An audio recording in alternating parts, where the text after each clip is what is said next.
So how are you going to get into the starting first 15 for your rugby club? Now, this is a very important question, and I'm sure you've probably asked yourself this question at some point during your rugby career. And obviously, everyone's going to aspire to play at that top level within their club or within their team. So guys, my name's Hassan. I've made this channel to help support and provide insights for rugby players trying to improve their game. And my goal is to help you guys play at the highest level you can. So in today's video, I'm going to be giving some pointers, which I've got on this sheet of paper here, on how you can impress the selectors or coaches at your team within your club to help you secure that place in the starting first team. Now, let's just get straight into the video today. So the first thing I have written on my piece of paper is the standards in which you're training at. I think this is really important and overlooked by a lot of people, because especially when it comes to club rugby or institution rugby, whether that's school or university, I feel like a lot of players kind of see it as more of like a social gathering rather than an actual training session where, you know, you're trying to improve and trying to get better by practicing your skills. I think it's really important that, you know, you're kind of matching the intensity that you'd look to have on the rugby field with how you're doing in training. You know, it is all good and well, you know, training and, you know, passing a rugby ball with your friends, but you got to remember that you're there to improve and become better as an individual, first and foremostly, I would say. So whether it's a case of, you know, switching off in terms of your social battery, you know, locking in and focusing on the job at hand, trying to get better, focusing on your skills, and, you know, then once the training session's finished and you've had your final team talk or huddle, and then relaxing and going back to your normal self, if that's what you need to do that by all means. But the serious players within your club, you'll notice that they're always switched on during training. They're not, you know, laughing or, you know, doing lots of chatting during training. They're really switched on and dialed in into what's going on and really giving 100% of their effort to the rugby and nothing else. So that's what you guys need to be aspiring to be doing. You know, really just train how you'd want to be playing on the pitch, and it will take you really far. The next thing I want to talk about is being an athlete. Obviously, it's all good and well, you know, just rocking up to training and rocking up to game day, playing rugby. But to be honest, I think that's quite mediocre in my personal opinion. I think for players who actually want to progress and constantly improve and get better, you need to be putting in the extra hours off the field. Now, what do I mean by this? I mean ticking off the extra variables.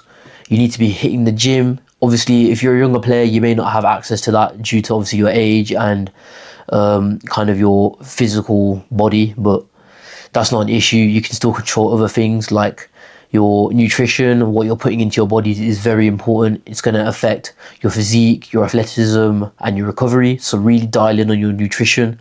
Prioritize whole foods and just make sure you're eating clean, guys. It's very important, and there's no exception for rugby, to be honest. And then I'd also recommend sleep. Sleep is very important for your rest and recovery as a whole. You'll definitely notice that when you're getting 7 to 8 hours of sleep, you're going to be performing a lot better than if you're getting, you know, 4, 5, 6 hours of sleep.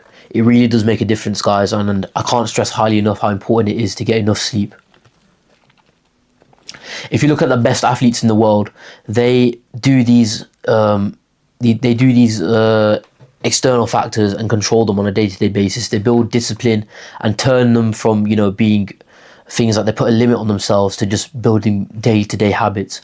And if you're able to do that, for example, if you're able to drink 3 liters of water a day, if you're able to do a workout every day, or, you know, you're able to get 7 to 8 hours of sleep every day, it's going to build up over time, and it's going to improve your performance as an athlete, which is going to directly influence how you play on the rugby field.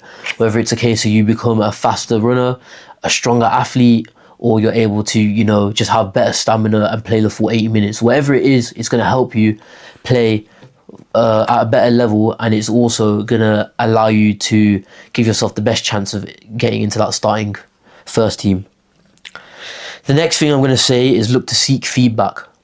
I know a lot of clubs and a lot of university teams, a lot of school teams nowadays, they have access to game day footage. So if you're able to, you know, review the footage that you have of you playing against another team, that is amazing. That is probably the most valuable piece of information you can get, because you're actually able to review and analyze what you're doing well, what you're doing wrong, and what actually needs to be improved in terms of your skill set. So I'd say do individual analysis of your game, and if you can, send the videos and clips to your coaches, to your school teachers, or to your fellow teammates even, and ask for just a few pointers or things you can improve on, because at the end of the day, that's what's going to help you become a better rugby player over time. Stacking up on improving and sharpening out your weaknesses is what's going to help you get better over time. And I think that's what is a really good important thing to focus on if you're trying to play in a starting first team, or if you're trying to play at the highest level you can. Just constantly be hungry and eager to improve, and it's going to take you really far. And then the last thing I'd say is recognizing the gap in selection. There's a reason why the people that your coaches or teachers are selecting players in the starting 15.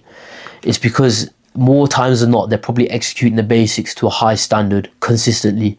They're probably not as much kind of focusing on doing the fancy eccentric passes or kicks, or trying to do too much. They're just doing the job, and that's it. They're doing the job to a high standard, and that's really what the coaches are going to be looking for from their starting 15.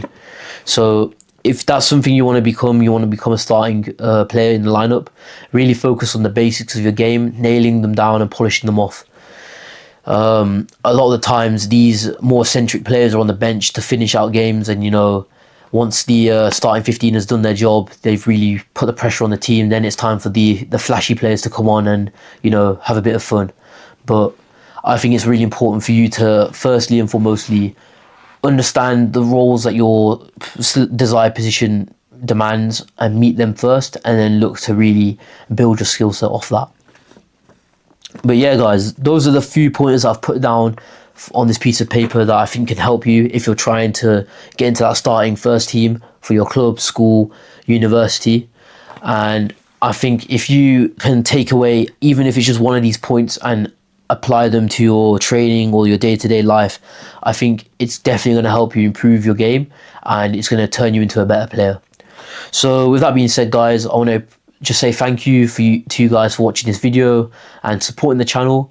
Please do subscribe, because I'm trying to upload as consistently and frequently as I can, so I want you guys to be notified when I do post, so you guys can make the most out of the tips that I give you.